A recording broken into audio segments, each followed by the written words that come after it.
prezados alunos de Biologia 2. Essa é a nossa primeira videoaula que complementa os conteúdos que nós estamos estudando nas nossas aulas presenciais de Biologia 2. Não se esqueçam que todos os conteúdos e informações aqui trabalhados são temas da nossa disciplina e serão cobrados na nossa próxima prova. Então, assistam a videoaula, que ela será importante para que vocês possam fazer a lista de atividades 1 e fazer a prova 1. Aqui, hoje nós vamos falar um pouquinho sobre doenças causadas por vírus, além do HIV/AIDS, que eu trabalhei de forma presencial em nossas aulas lá no Instituto Federal. Bom, mas antes da gente de fato falar das doenças causadas por vírus, eu gostaria de relembrar com vocês a estrutura geral dos vírus, rapidamente. Então, nós vimos que basicamente os vírus têm duas estruturas obrigatórias. Sempre que a gente está falando de vírus, a gente está falando de um organismo que apresenta algum tipo de material genético. Esse material genético é algum tipo de ácido nucleico, pode ser DNA ou RNA. Vimos que essas moléculas de DNA ou RNA podem ser em cópia única ou em várias cópias, lineares ou circulares, e também vimos que também podem ser moléculas fita simples ou fita dupla. Em volta desse material genético, todo vírus tem uma estrutura chamada de capsídeo viral, que é feita de várias proteínas virais. E esse capsídeo ele, na verdade, vai formar uma carapaça que vai dar forma ao vírus e vai proteger esse material genético. A grande maioria dos vírus é formada apenas por essas duas estruturas, que juntas formam o núcleo capsídeo do vírus. Por outro lado, a gente viu em sala que existe uma categoria de vírus chamados vírus envelopados, que tem uma terceira estrutura, o envelope viral, que nada mais é do que a membrana plasmática da última célula hospedeira que esse vírus passou e que ele levou após ser formado dentro dessa última célula hospedeira. Nesse envelope viral também existem várias proteínas virais. E a gente viu que muitas das proteínas virais do envelope, para os vírus envelopados, ou do capsídeo, para os vírus não envelopados, vão funcionar como ligantes virais fundamentais para reconhecer os receptores virais da célula hospedeira e permitir a invasão viral. Uma vez que a célula hospedeira está invadida, o vírus vai de fato replicar seu material genético e produzir novas proteínas para automontar novos vírus e se reproduzir dentro de uma célula hospedeira. Bom, a gente de fato vai ver alguns tipos básicos de vírus aqui. E a gente vai começar falando um pouquinho sobre os bacteriófagos, né? Os vírus bacteriófagos são, em sua maioria, de DNA, tá? Então, o material genético dos bacteriófagos é de DNA e a grande maioria deles não é envelopado. Os bacteriófagos, pessoal, como o próprio nome diz, são vírus que infectam bactérias. E aqui nesse GIF, a gente está vendo um bacteriófago invadindo uma célula bacteriana procariótica, reproduzindo lá dentro, né? E, de fato, ao final, produzindo a lise dessa bactéria, o que a gente viu na nossa aula presencial, o que configura o ciclo lítico, tá? A grande maioria dos bacteriófagos, pessoal, consegue fazer esse ciclo lítico dentro das bactérias porque eles produzem lá dentro uma enzima chamada lisozima. E a lisozima é uma enzima que permite a degradação da parede celular bacteriana. E dessa forma, o bacteriófago consegue, de fato, quando está terminando seu ciclo de reprodução, lisar, estourar essa bactéria, permitindo a liberação de vários bacteriófagos para infectar outras bactérias. Ok, pessoal? Deixa eu limpar essas anotações.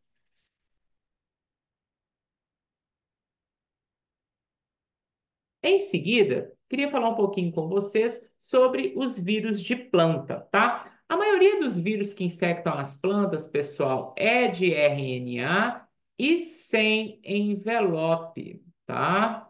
E como a gente está vendo nesta imagem, o principal sintoma que um vírus causa em uma planta quando a infecta são essas manchas marrons que aparecem principalmente nas folhas, como a gente está vendo nessa imagem, mas também podem aparecer nas flores e também nos frutos. Uma outra consequência da infecção viral em plantas é a redução da taxa de crescimento e, obviamente, de produtividade, seja em frutos, flores ou sementes, tá? A transmissão de vírus em plantas pode se dar de duas formas. A transmissão horizontal, que se dá entre plantas que não têm um parentesco direto, né? Ela pode acontecer por intermédio de animais, que vão funcionar como vetores desses vírus, e aí a gente tem uma gama de animais, como insetos, aves, vermes, que podem transmitir esses vírus de forma aérea ou de forma subterrânea, contaminando as raízes, tá? Além disso, utensílios utilizados, né, no trabalho com os vegetais, sejam utensílios agrícolas, como que a gente está vendo a enxada, ou as rodas de um arado, bem como utensílios utilizados na jardinagem, como tesouras, podões, também novamente a enxada, podem ser formas de transmissão e aí atuar como veículos, né, já que são objetos inanimados, transmitindo o vírus entre uma planta saudável e uma planta doente. O próprio ser humano também pode atuar nesse processo através das suas mãos. E não podemos deixar também de dizer que o grão de pólen pode, durante o processo de reprodução das plantas, transmitir, né, transportar vírus de uma planta para outra.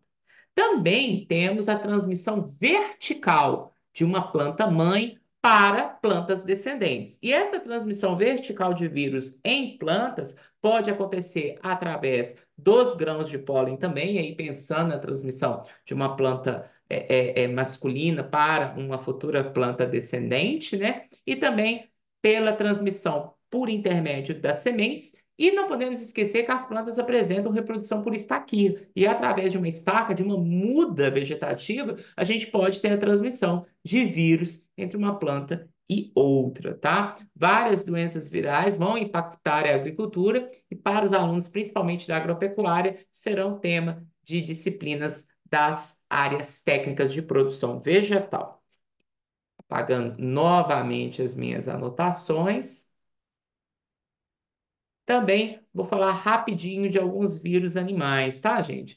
Aqui nos vírus animais a gente tem uma diversidade maior. Então, quando a gente pensa em vírus animais, a gente tem vírus de DNA ou de RNA e temos vírus envelopados e não envelopados, tá? É muito importante a gente frisar também que várias doenças que vocês vão trabalhar na área de produção animal são causadas por vírus. Aqui na aula de Biologia 2, a gente vai focar principalmente nas doenças causadas por vírus que afetam o ser humano. Mas nas aulas de produção animal da parte técnica da agropecuária, eu tenho certeza que os professores trabalham doenças virais que afetam a produção animal. Mas só dando um spoiler, as principais que a gente tem circulando nos rebanhos no Brasil são a diarreia viral, a raiva e, em alguns estados ainda, a gente tem a presença, né, de casos suspeitos de febre aftosa. É uma doença que, em alguns estados, já temos o rebanho livre de febre aftosa, inclusive não havendo mais a obrigatoriedade de vacinação. Em outros estados, ainda, por causa de casos suspeitos,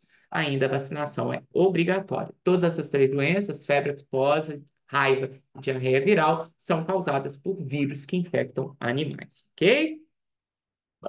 E aí agora, gente, a gente vai começar a falar das principais doenças que afetam o ser humano e a gente vai dividi-las de acordo com o tipo de órgão ou tecido que o vírus se reproduz no corpo humano e, obviamente, o local onde esses sintomas vão aparecer. Então, a gente vai começar com as doenças que afetam a pele, tá? Então, esse primeiro bloco de doenças, a gente vai falar de doenças nas quais o vírus se reproduz na nossa pele. E a gente começa com a catapora, tá, gente?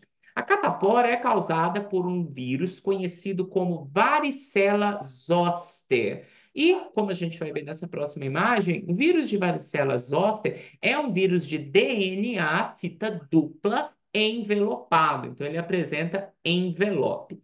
A principal manifestação clínica da catapora é essa presença de lesões na pele acompanhada de intenso prurido. Para você que não sabe o que é prurido, é coceira, tá? Eu, por exemplo, tive catapora na minha infância, então a gente apresenta essas lesões, como a gente está vendo aqui, tá? São lesões que têm esse líquidozinho dentro, de intensa coceira, tá? É muito comum em crianças, uma vez que depois que a pessoa adquire a catapora e o sistema imune acaba eliminando os vírus do corpo, a pessoa adquire imunidade. Então, volta e meia, quando ela tem contato novamente com o vírus da catapora, o sistema imune já elimina esse vírus rapidamente, não gerando os sintomas da doença novamente nos próximos encontros com o vírus. O que acaba acontecendo, pessoal, é que depois que a pessoa pega o vírus da catapora, só para vocês lembrarem, ele é um vírus de DNA. Então, ele tem a capacidade de integrar o DNA dele no nosso, assumindo aquela forma de provírus e fazendo ciclo lisogênico.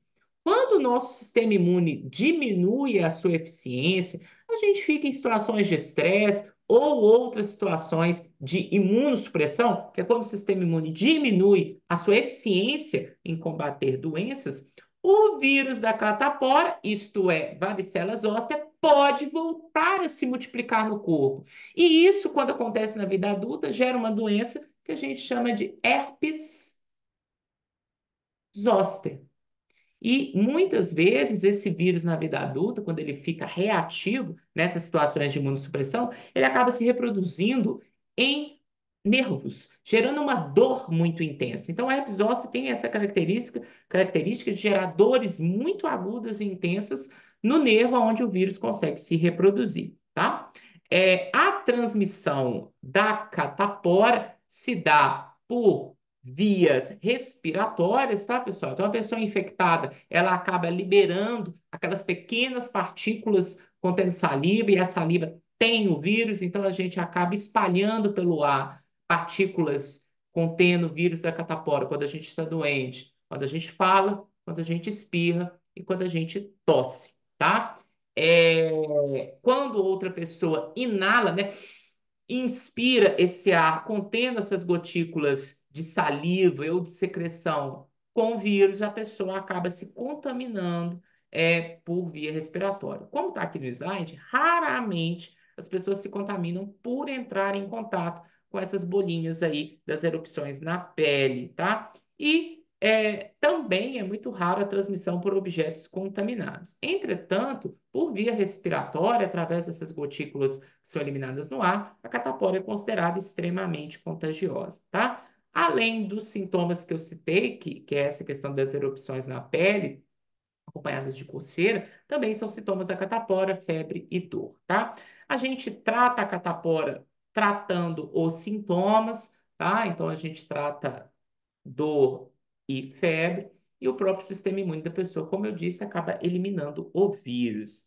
Mas a gente tem prevenção, né, gente? A gente tem a vacina tetraviral, como está aqui no meu slide, que é disponível no SUS e é aplicada em qualquer cidadão a partir dos 15 meses de vida, e como está aqui no rótulo, ela protege contra o varicela zoster, ela protege contra a catapora, tá? Além disso, quando a pessoa tem o diagnóstico de catapora, ela deve fazer quarentena, ela deve reduzir o seu contato social para impedir a transmissão para outras pessoas, tá? Terminados os sintomas, a pessoa volta a conviver em sociedade normalmente, tá? Bom, seguindo, a nossa próxima doença viral que afeta a pele é a herpes labial, quando os sintomas aparecem aqui na região dos nossos lábios, e a herpes genital, quando os mesmos sintomas aparecem nos órgãos genitais, pênis e vagina, tá? De novo, o vírus que causa a herpes labial é o herpes simples 1, e o vírus que causa a herpes genital é o vírus herpes simples 2. Ambos são vírus de DNA fita dupla e também são envelopados, tá? A herpes, gente, causa como principal manifestação clínica, né? E aqui a gente antes tem a imagem do vírus da herpes, né? Então a gente vê o genoma de DNA dentro do capsídeo e a presença aqui do envelope viral. Como eu disse, é um vírus de DNA envelopado. Agora sim, a principal manifestação clínica da herpes labial são também essas erupções na pele, também acompanhadas de intensa dor, tá? E elas acabam evoluindo para essa situação aqui de baixo, onde fica essa crostinha, e depois acaba caindo, né? Quando o sistema imune destrói o vírus, e aí a pele novamente se reintegra, sem deixar geralmente nenhuma lesão. Essas mesmas lesões que aparecem na região dos lábios, aqui no caso da herpes labial, também vão aparecer nas regiões genitais, como a gente tem aqui no caso da herpes genital. São as mesmas lesões com o mesmo tipo de sintoma, tá? Como que a gente transmite herpes? Diferente da catapora, gente, a herpes já tem uma transmissão altíssima pelo contato com superfícies contaminadas. Então, quando você pega carona no canudinho do seu coleguinha que está com herpes labial, a chance de você pegar a herpes labial usando um mesmo copo, um mesmo talher ou o mesmo canudinho é extremamente alta, tá? Além disso, sim, herpes labial é transmitida no beijo de boca, tá? E no caso da herpes genital, ela é transmitida no ato sexual sem preservativo, tá bom? Como que a gente pode prevenir, né, a herpes? Então, de fato, é evitar o compartilhamento de objetos que a gente põe em contato com a boca, principalmente talheres, batom, copo, beijo na bochecha ou na boca, tá? Isso tudo voltado principalmente para herpes labial e evitar qualquer modalidade sexual sem preservativo, pensando na herpes genital. No caso da herpes, gente, além da gente tratar os sintomas de dor e febre que podem acompanhar essas manifestações dessas perebinhas, né? A gente também tem um medicamento com um antirretroviral que é o aciclovir. O aciclovir, gente, ele pode ser usado tanto na forma de pomada, para passar diretamente nas feridinhas, como também na forma de comprimido, para ser ingerido oralmente. O aciclovir, gente, ele impede a reprodução do vírus dentro das nossas células. Então, ele ajuda o sistema imune a controlar e a destruir esse vírus no nosso corpo, tá? E, obviamente, a prevenção é evitar, de fato, utilizar esses objetos com pessoas que têm a manifestação clínica da doença e também evitar qualquer tipo de ato sexual sem preservativo, tá, pessoal? Bom, seguindo agora as nossas doenças virais, ainda que se manifestam na nossa pele, a gente vai entrar num bloco de 3 doenças que vão ter mecanismos, manifestações clínicas e transmissão todos muito semelhantes. Então, a gente vai falar aqui da rubéola, do sarampo e da varíola, tá? A rubéola, gente, ela é causada por um vírus da família togavírus, tá? São vírus que apresentam como material genético moléculas de RNA fita simples e são envelopados, tá? Então aqui a gente vai ver o que seria um togavírus. Então vocês estão vendo que ele tem, né, o seu genoma com moléculas de RNA fita simples e em volta aqui, né, a gente está vendo o capsídeo e aqui a gente está vendo o envelope viral dele, tá? A manifestação, o principal sintoma da rubéola, gente, são dores nas articulações e, novamente, essas erupções na pele. Vejam que se parecem, né? Se confundem com as erupções que a gente observa, por exemplo, no caso da catapora. Portanto, gente, só um médico pode, ao observar as erupções na pele de um paciente, identificar qual que é o tipo de vírus ou outro tipo de patógeno que está causando aquela doença, tá? Como que a rubéola é transmitida, gente? Ela é uma doença que, apesar de se manifestar na nossa pele, ela tem transmissão por via respiratória. Então, de novo, a pessoa que está com o vírus da rubéola, ao falar, ao tossir, ao espirrar, elimina partículas com salivas e outras secreções grandes, como os perdigotos, ou muito pequenas, como os aerossóis, que ficam em suspensão no ar. E quando outra pessoa saudável inala esse ar com essas partículas, acaba se contaminando com o vírus. E a rubéola, gente, é extremamente contagiosa. Ela tem uma transmissibilidade por via respiratória altíssima, tá? E qual que é a forma para a gente prevenir rubéola? Vacinação é a principal. A vacina tríplice viral, como está aqui no slide, ela protege contra o vírus do sarampo, o vírus da cachumba e o vírus da rubéola, disponível no SUS e aplicada, né, nas crianças a partir dos 12 meses de vida. Ok, pessoal? Além disso, em casos, né, em que a doença tem o diagnóstico, a pessoa também fica em quarentena, porque, como eu disse, ela é altamente contagiosa e, portanto, através do isolamento social, esse indivíduo evita a transmissão para outras pessoas. Bom, para Próxima doença viral que a gente vai comentar um pouquinho ainda de doenças que se manifestam na pele é o sarampo, tá? Ele é causado por um vírus da família paramyxovírus. Também são vírus que têm o seu genoma em moléculas de RNA fita simples e são envelopados. Então, aqui a gente está vendo o paramyxovírus, aqui dentro do capsídeo dele a molécula de RNA, que é o seu material genético, fita simples, o capsídeo e o seu envelope, tá? O sarampo, gente, tem manifestações clínicas semelhantes às outras doenças virais que a gente já viu. Novamente, além das erupções na pele, muitas vezes acompanhadas de coceira, a gente tem como manifestações clínicas do sarampo febre alta, tosse, secreções no nariz, olhos vermelhos e lacrimejanos, né? Alguns pontinhos brancos dentro da nossa branca e principalmente essas erupções cutâneas que a gente está vendo aqui nessa imagem também. Assim como a rubéola, o sarampo, mesmo que seja uma doença que se manifeste, principalmente os sintomas na nossa pele, ele também tem transmissão por via respiratória, tá? Então, de novo, via pequenas gotículas de saliva que a gente libera na fala, tosse e espirro, perdigotos as maiores, aerossóis as menores, que ficam em suspensão no ar e podem ser inaladas por outras pessoas, levando à transmissão da doença. Prevenção, profilaxia, já falei que é sinônimo, também a vacinação, tá, gente? Então, a vacinação com a vacina tríplice viral protege, além de contra a rubéola, contra o sarampo e a cachumba, também disponível a partir dos 12 anos. Novamente, em caso de diagnóstico positivo, a quarentena também é medida profilática para impedir a transmissão para outras doenças, uma vez que também essa é uma doença extremamente contagiosa. A última de manifestação na pele, tá, gente, que a gente vai comentar é a varíola. O vírus da varíola, o poxvírus, da família do poxvírus, ele é um vírus de DNA fita dupla e também é envelopado. Então, aqui a gente está vendo a molécula de DNA que atua como genoma do poxvírus, o capsídeo dele, né? E aí a gente está vendo aqui a dupla membrana, veja, ele é duplamente envelopado, então a gente está vendo uma membrana interna e uma membrana externa atuando como envelope do poxvírus, tá?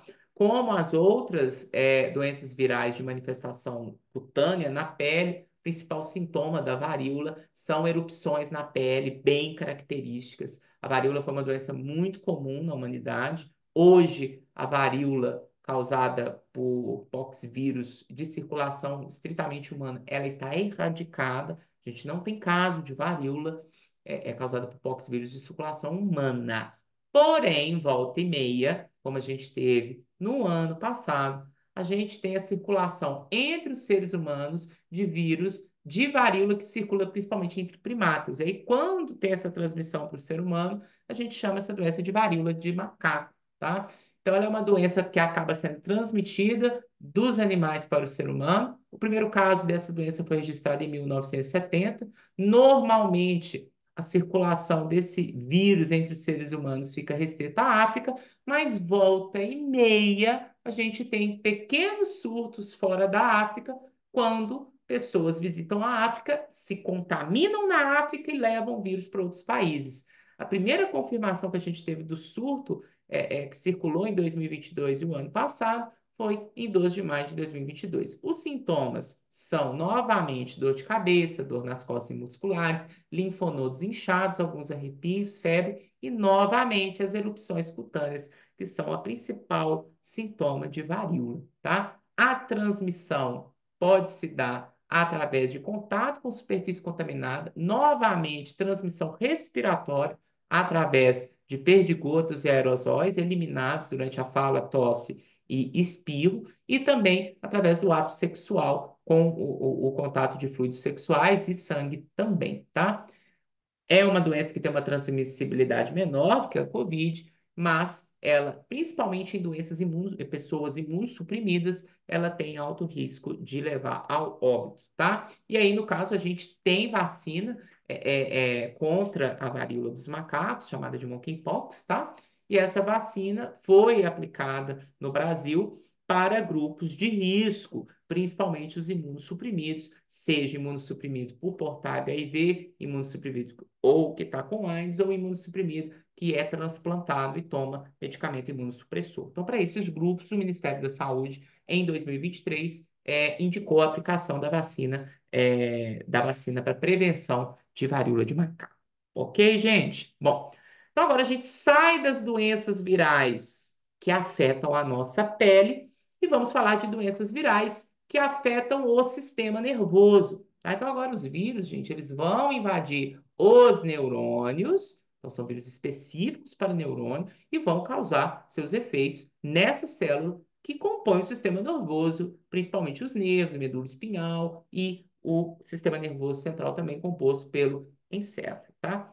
A gente vai falar aqui, gente, primeiro da poliomielite, também chamada de paralisia infantil, tá? Bom, o vírus que causa a poliomielite, a paralisia infantil, é o polivírus. Ele é um vírus de RNA fita simples e ele não tem envelope, tá, gente?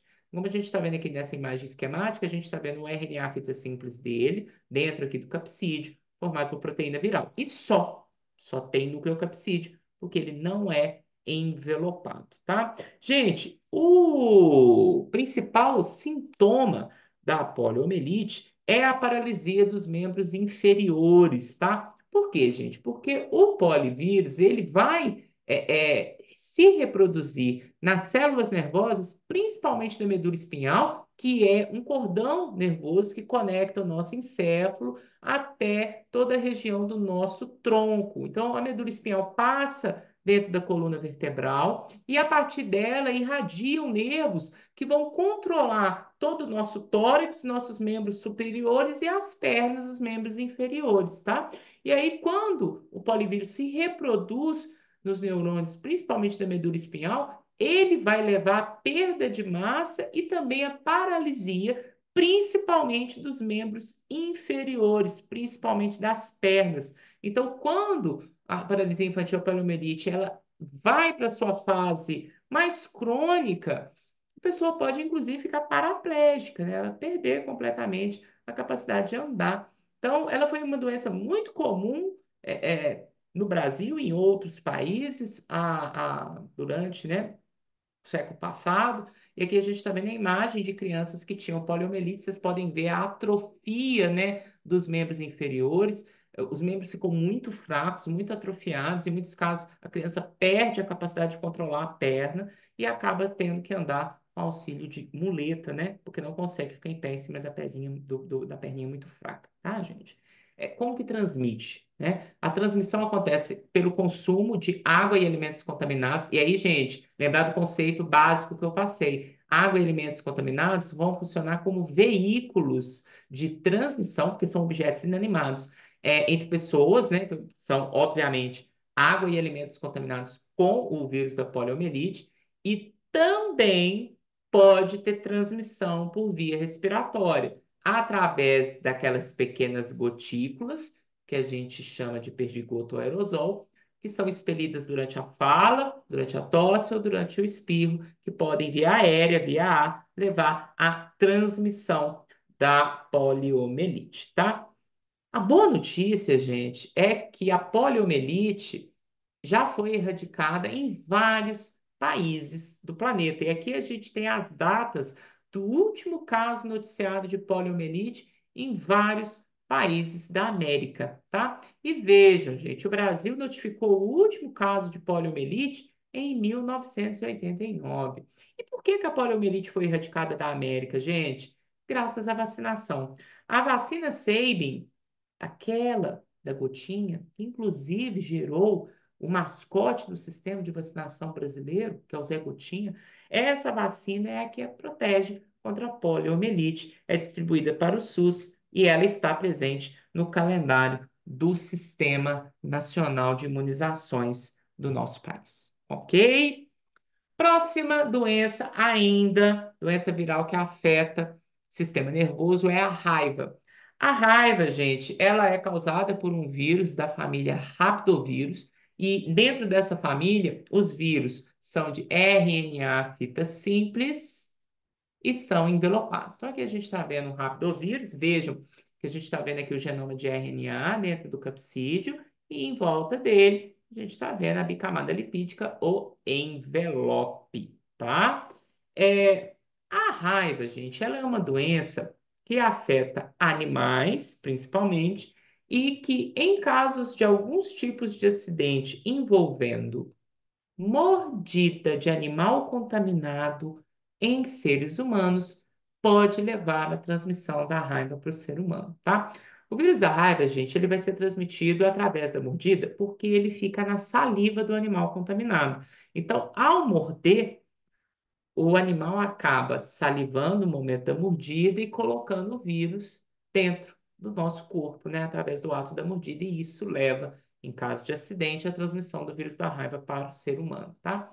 Quais são os sintomas, gente? No caso dos animais, a gente vai ver que o animal, quando ele está com raiva, e aqui está mostrando gatos e cachorros, porque são os animais que convivem mais próximo do ser humano. Mas a gente vai ver ali no ciclo que outros animais também acabam sendo contaminados pelo vírus da raiva. Mas a chance maior de acidente e transmissão para o ser humano são dos animais que convivem mais próximo da gente nas residências, são os pets, né? Cães e gatos. Como que a gente identifica um vírus, um animal potencialmente contaminado com o vírus da raiva? São esses sintomas listados aqui. Animal que está tendo dificuldade para engolir, salivação excessiva, de ficar escorrendo literalmente para a boca do animal, mudança do comportamento dele para um comportamento extremamente agressivo, hiperatividade, um latido rouco, uma incoordenação motora para andar, para levantar, para comer, tremores, ranger dos dentes, a paralisia em estados mais avançados, que é quando ele não já consegue mais andar, fica prostrado e acaba levando ao óbito, tá? Quando a gente tem um acidente envolvendo mordida de animal contaminado para o ser humano, a gente tem os sintomas listados aqui: mudança de comportamento para agressivo, inquietude, perturbação do sono, febre extremamente alta, convulsões, a aversão a ar e água, que é característico da pessoa que está contaminada com raiva, tremores musculares, uma dor de cabeça muito intensa, paralisia, e a pessoa acaba também indo ao óbito, tá, gente? Bom, qual que é a grande questão da raiva? A raiva, gente, ela acaba afetando uma série de animais. Então, a gente tem circulação do vírus da raiva no ambiente rural entre os animais de produção, que acabam tendo nos morcegos principal transmissor entre eles. Então, o morcego pica uma vaca, acaba transmitindo para um cavalo, acaba transmitindo dentro do rebanho de vaca, dentro do rebanho de cavalo. Então, no ambiente rural, o principal transmissor do vírus da raiva são os morcegos hematófagos, que também acabam fazendo a ponte entre o ambiente rural e o ambiente silvestre, que está geralmente ali no bordo das propriedades. No ambiente silvestre, primatas e outros animais também acabam sendo infectados pelo vírus da raiva e podem ter também a circulação entre eles por intermédio da picada de morcegos hematófagos, tá? Os animais silvestres e rurais podem levar a transmissão para os animais que vivem nas cidades, também, de novo, por intermédio, muitas vezes, da picada de morcegos. Então, às vezes, o morcego pica uma vaca, se contamina com o vírus da raiva, depois ele pica um pet, pica um cachorro, um gato, e acaba transmitindo para esse cachorro e gato. Os animais também se transmitem a raiva entre si através da mordida. Então, um cachorro contaminado pode morder outro cachorro e transmitir, um gato contaminado pode morder um cachorro e transmitir, enfim. E todos esses animais contaminados, inclusive o morcego também, né, como está aqui na minha figura, todos eles, através da mordida, podem acidentalmente transmitir o vírus para o ser humano, tá, gente? A raiva pode ser facilmente prevenida nos animais pela vacinação, então a gente sempre tem que estar, de fato, vacinando os animais anualmente para que eles estejam protegidos do vírus da raiva. E no caso dos acidentes envolvendo o ser humano, pode ser que o ser humano também, caso seja mordido, tenha que receber a vacina para evitar a proliferação do vírus e o desenvolvimento da raiva humana, que infelizmente ainda é fatal. Tá bom?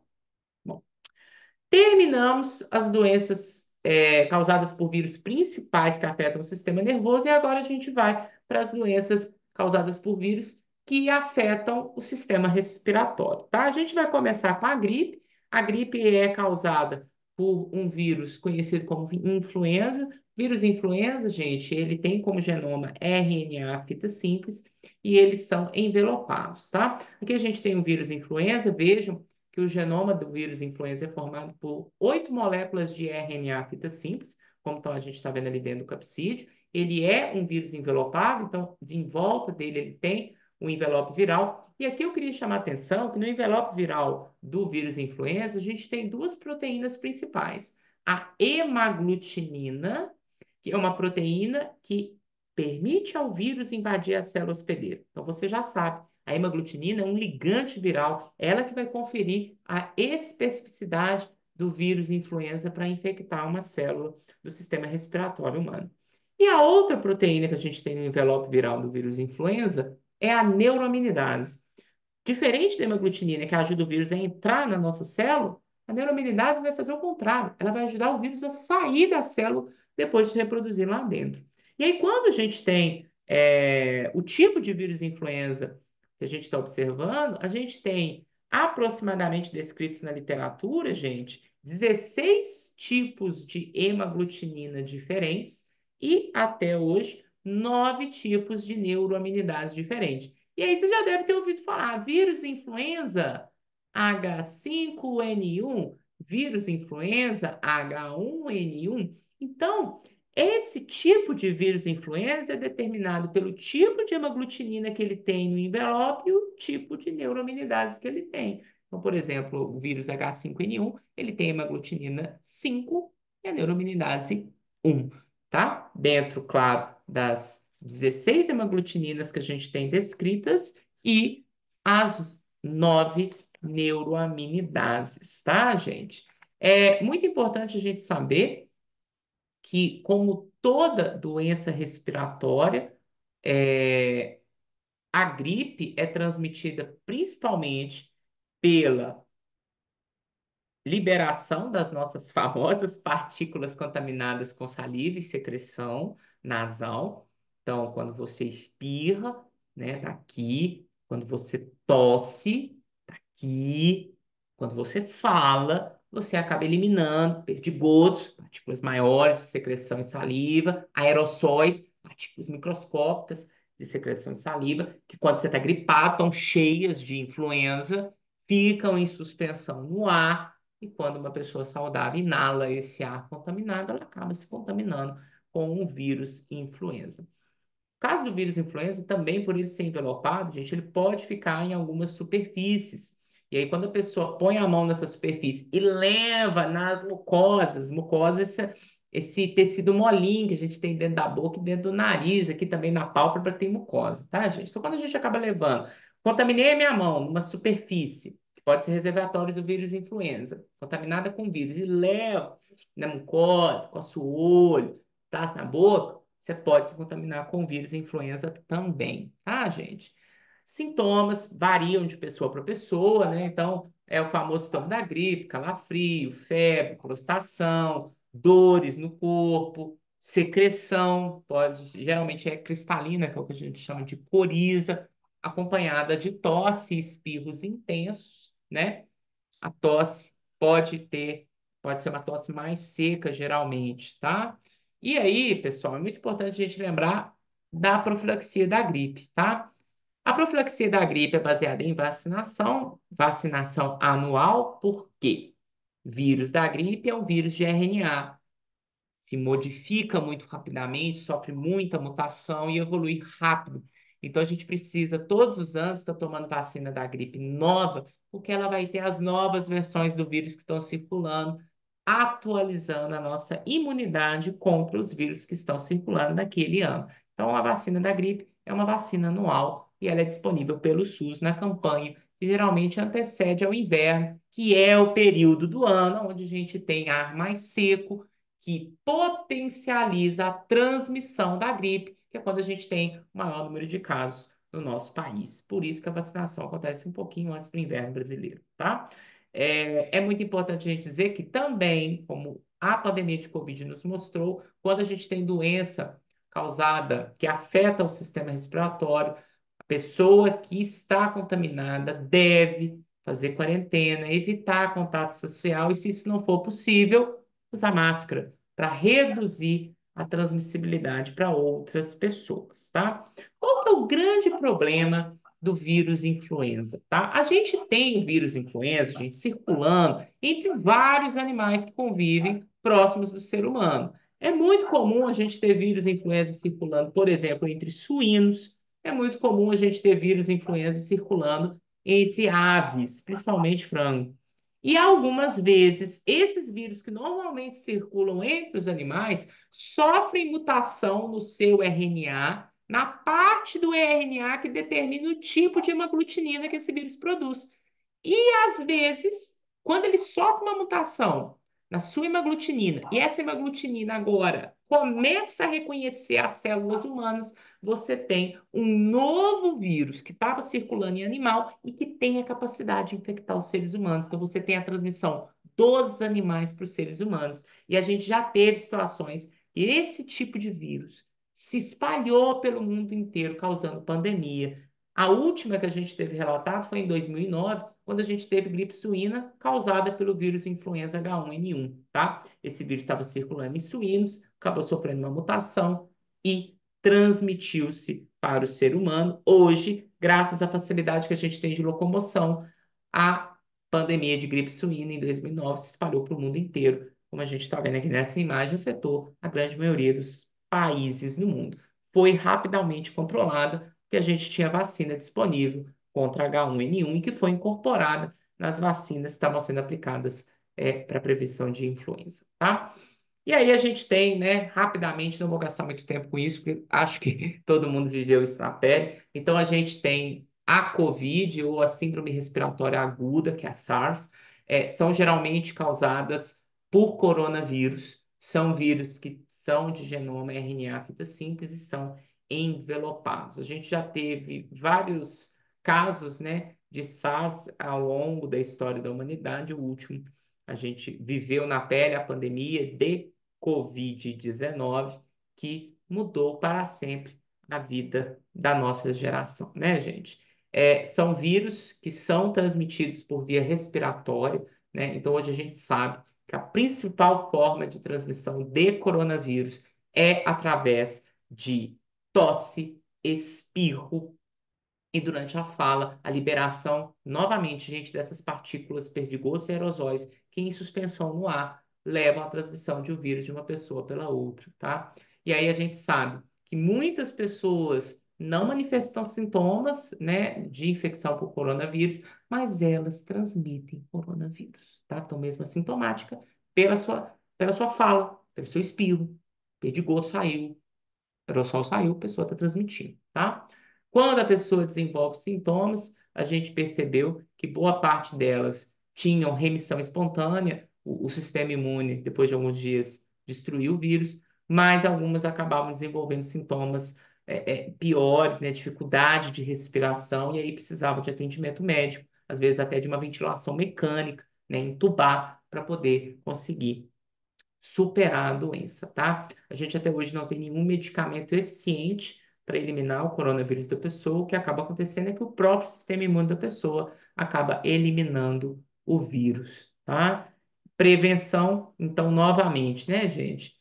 Pessoas com diagnóstico positivo, assintomáticas ou não, devem ainda permanecer em isolamento social, pelo menos por 5 dias, para que a gente tenha uma diminuição da carga viral, com o sistema imune combatendo esse vírus, e a redução da possibilidade de transmissão por via respiratória, através de tosse, espirro e falo, por esses perdigotos aerosóis que a pessoa contaminada pode eliminar. Em caso de qualquer sintoma gripal, gente, seja Covid, seja influenza, gripe, é de bom tom da convivência social o uso de máscara quando a pessoa não pode manter o isolamento social por qualquer motivo. E, assim como para a influenza, as vacinas de Covid foram desenvolvidas durante a pandemia, elas continuam disponíveis no SUS e você deve olhar o seu calendário de vacinação, seu cartão de vacinação e ver se você já está precisando de reforço das vacinas de Covid. Gente, é fundamental. Se a gente não tiver uma boa cobertura vacinal, o coronavírus vai circular com maior intensidade entre a nossa população e a gente vai voltar a ver surtos graves de Covid e, como a gente sabe, algumas pessoas acabam desenvolvendo sintomas mais graves e acabam vindo a óbito, tá bom? Bom, gente, agora a gente sai dessas doenças respiratórias e a gente entra nas doenças causadas por vírus em que os vírus afetam o nosso sangue, tá? HIV e AIDS eu vou falar na aula presencial, por isso que elas não estão aqui. Mas eu vou falar um pouquinho aqui sobre dengue, zika, chikungunya e febre amarela, tá?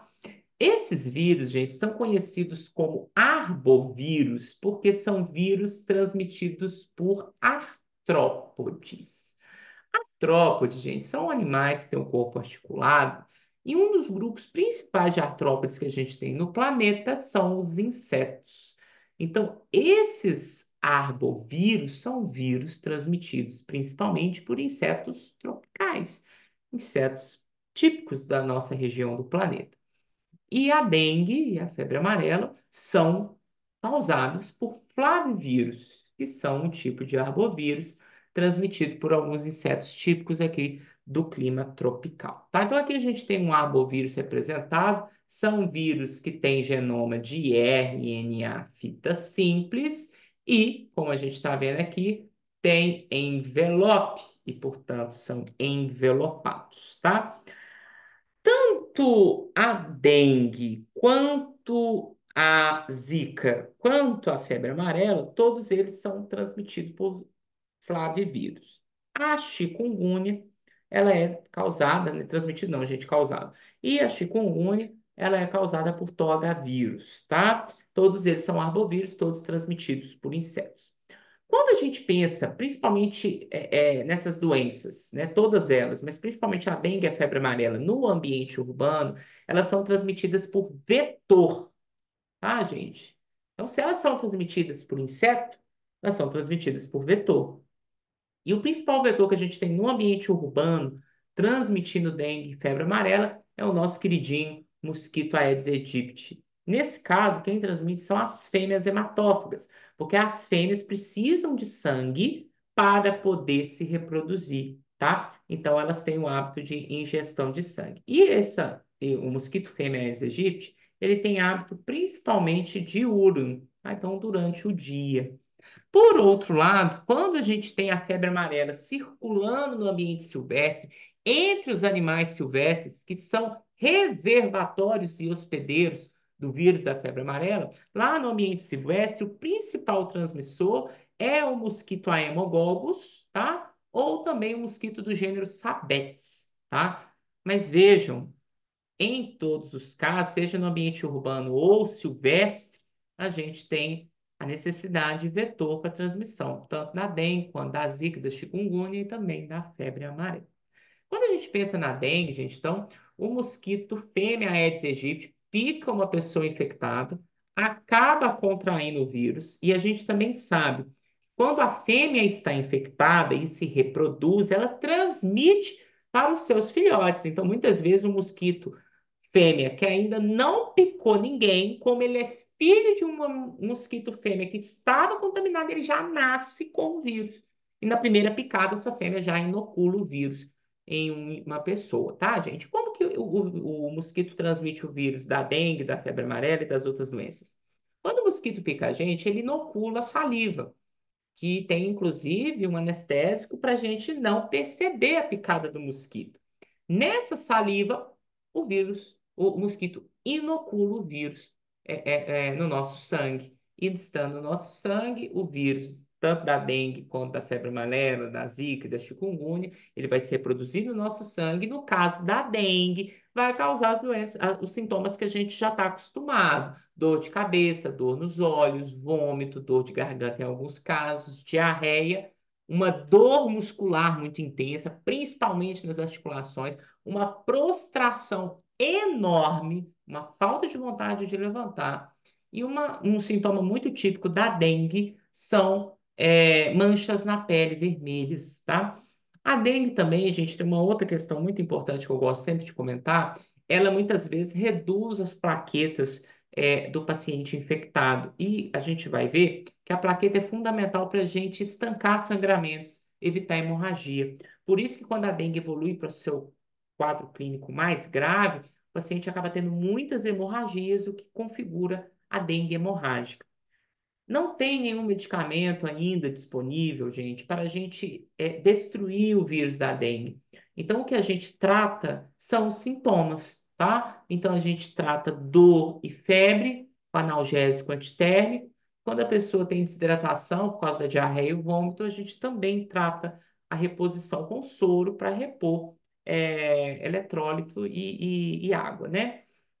É muito importante também comentar que existe uma droga muito usada como anestésico e antitérmico, que é o ácido acetil salicílico, que está disponível em vários medicamentos, mas o mais famoso é a aspirina.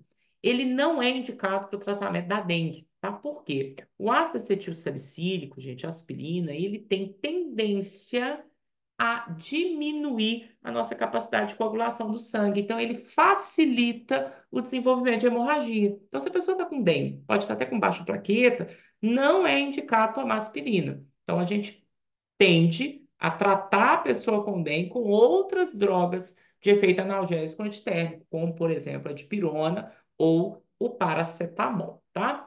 No caso da febre amarela, gente, a febre amarela tem circulação em várias regiões do Brasil, então, principalmente na região amazônica, em algumas regiões de mata fechada, a gente tem muita circulação de febre amarela silvestre entre os animais, e principalmente entre primatas, macaquinhos, micos e etc. Então, é normal ter circulação de febre amarela entre esses animais que também são portadores, hospedeiros, eles morrem pelo vírus, tá, gente? E são considerados reservatórios do vírus da febre amarela. Lá no ambiente silvestre, mosquito do gênero Aemogogus ou do gênero Sabetes vão transmitir a febre amarela entre os animais silvestres.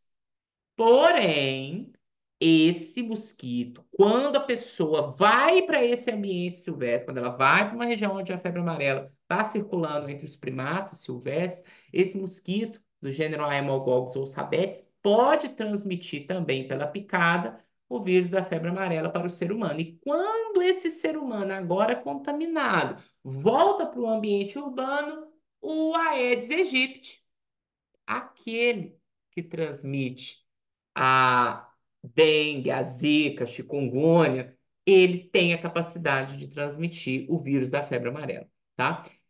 A gente volta e meia tem caso de paciente com febre amarela no ambiente urbano, e quando isso acontece, ele é rapidamente isolado em ambiente hospitalar, trata, para evitar que a gente tenha circulação de febre amarela no ambiente urbano, tá, gente? Então, há muitos anos a gente não tem casos de circulação de febre amarela no ambiente urbano, porque quando uma pessoa se infecta no ambiente silvestre e acaba manifestando sintoma em cidades, ela é rapidamente isolada, porque a gente tem potencial para transmissão de febre amarela nas cidades brasileiras, porque elas estão, como vocês sabem, lotadas de mosquito Aedes aegypti. Curiosidade, o Aedes aegypti não é da fauna brasileira, ele veio para o Brasil da África nos porões dos navios durante a época da colonização, principalmente os navios negreiros, trouxeram a Aedes aegypti, que se adaptou muito bem às condições climáticas do Brasil, tá? Prevenção dessas doenças transmitidas por insetos, principalmente pelo Aedes aegypti. A prevenção é baseada em dois grandes pilares, tá, gente?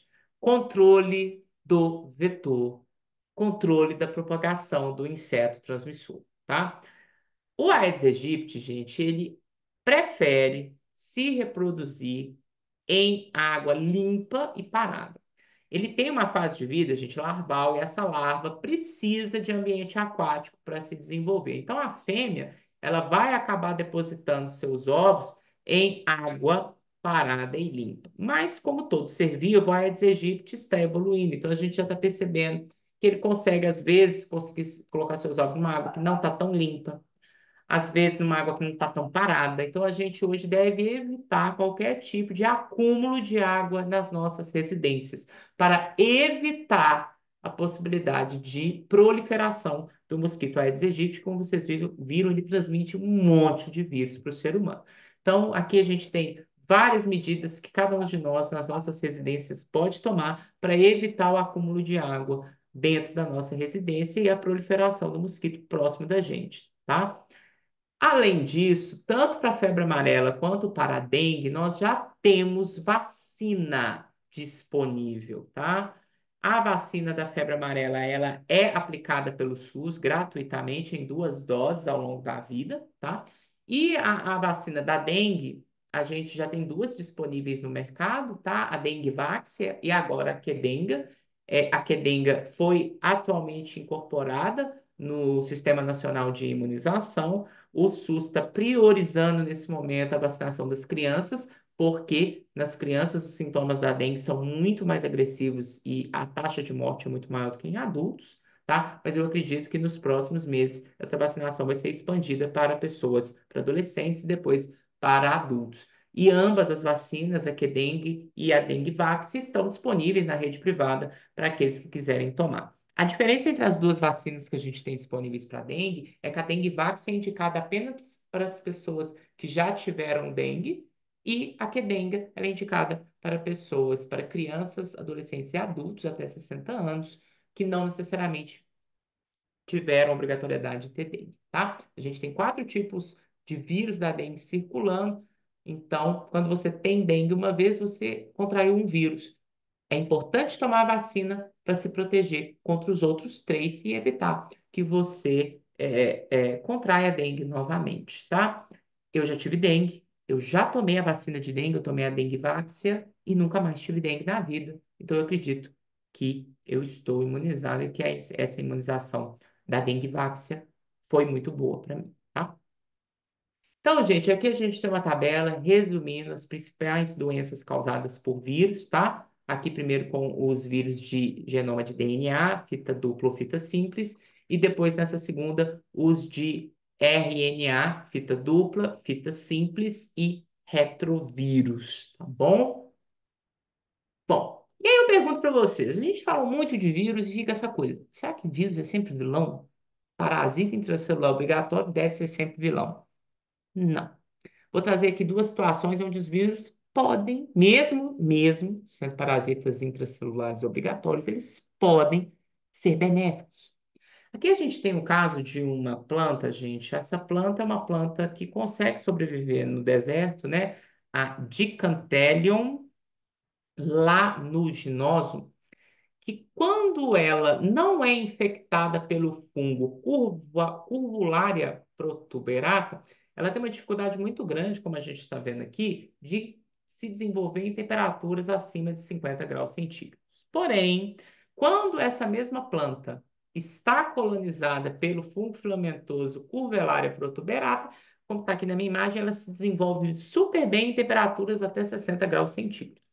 E aí foram estudar que a planta de Cantelium lanuginosa ela se desenvolvia tão bem quando colonizada pelo fungo. E percebeu-se que esse fungo era parasitado pelo vírus CTHTV. E essa presença do vírus CHTV parasitando as fibras dos filamentos que formam esse fungo filamentoso conferiam ao fungo e automaticamente à planta a resistência às altas temperaturas. Então, a presença desse fungo conferiu a capacidade, perdão, a presença desse vírus infectando o fungo e o fungo colonizando a planta, deu à planta a capacidade de se desenvolver de forma eficiente em temperaturas tão altas. Então, esse vírus conferiu resistência térmica à planta, principalmente nesses solos acima de 50 graus centígrados. Então, a planta se deu bem de ser colonizada por um fungo que era parasitado por um vírus. Então, mesmo sendo um parasita do fungo, o vírus conferiu benefício à planta, tá? Outro exemplo, a gente tem alguns bacteriófagos, gente, que vivem nas nossas mucosas. Então, mucosa, como eu já disse, são esses tecidos molinhos dessa pele bem delicada que a gente tem dentro da boca, dentro aqui do nariz, na pálpebra, na parte interna, e acredite que ao longo de todo o nosso sistema digestório a gente tem uma mucosa a gente chama mucosa gástrica, mucosa do esôfago e a mucosa intestinal também. E as mucosas, elas produzem uma camada que a gente chama de muco, que é uma camada de secreção que fica em cima, né, desse tecido. E nesse muco, a gente tem vários bacteriófagos vivendo. E a gente sabe que esses bacteriófagos, eles acabam eliminando bactérias potencialmente patogênicas, porque o bacteriófago é um vírus que mata a bactéria. Então, esses bacteriófagos que vivem na nossa mucosa ficam ali de sentinela e, às vezes, nos protegem contra possíveis bactérias patogênicas. E acreditem, existem pessoas no mundo que estão pesquisando usar bacteriófagos como tratamento para doença causada por bactéria. Porque, vamos lá, você está com uma doença causada por bactéria. Aí eu pego um bacteriófago e jogo na bactéria que está causando doença em você. O bacteriófago mata a bactéria e te protege da doença. Tem gente pesquisando isso, gente. Bacteriófago como potencial tratamento para as doenças causadas por bactérias. Então, nós, seres humanos, teríamos benefício da capacidade dos bacteriófagos infectar as bactérias e não as nossas células. Porque lembrem, os vírus são extremamente específicos para os seus hospedeiros, ok? Então, a gente tem essa opção de tratamento. E, por fim, para terminar esse assunto de vírus, a gente tem que falar sobre a evolução dos vírus. E vem aquele negócio. Quem veio primeiro, o vírus ou a célula? Porque se a gente for pensar, o vírus é mais simples que a célula, porque ele é só proteína e material genético. Geralmente na evolução, o que vem mais simples vem primeiro. Porém, para um vírus se reproduzir, ele precisa de uma célula. Então, quem vem primeiro? O ovo ou a galinha? Os estudos, gente, apontam que provavelmente os vírus vieram depois das células. Então, mesmo sendo organismos mais simples, o que a gente acredita que tenha acontecido é que partes dos ácidos nucleicos de células primitivas acabaram se desprendendo da célula primitiva, acabaram tendo a capacidade de se autorreplicar e adquiriram estruturas proteicas protetoras que formaram o capsídeo dos primeiros vírus. Então, a gente acredita que partes do ácido nucleico das células se desprenderam das células, adquiriram aquela carapaça de proteínas que formou o capsídeo e aí surgiram os primeiros vírus. Esses vírus conseguiram invadir outras células e nelas se reproduzir e evoluíram, dando origem à diversidade de vírus que a gente conhece hoje. Então, é isso que a gente acredita que explique, né, a diversidade de vírus que a gente tem. Então, provavelmente, os vírus vieram depois das células. Ok, pessoal? E aí, lembrem-se que a gente vai falar de vírus HIV e da doença por ele causada, que é a síndrome da imunodeficiência humana adquirida, a AIDS, na nossa aula presencial, tá? Então, foi uma aula aí para a gente fechar o nosso conteúdo de vírus e dar prosseguimento ao próximo grupo de seres vivos, que é o Reino Monera. Então, não deixem de fazer a lista de exercícios, tirarem dúvidas comigo e vamos seguir no estudo da biodiversidade da vida nesse planeta. Até mais.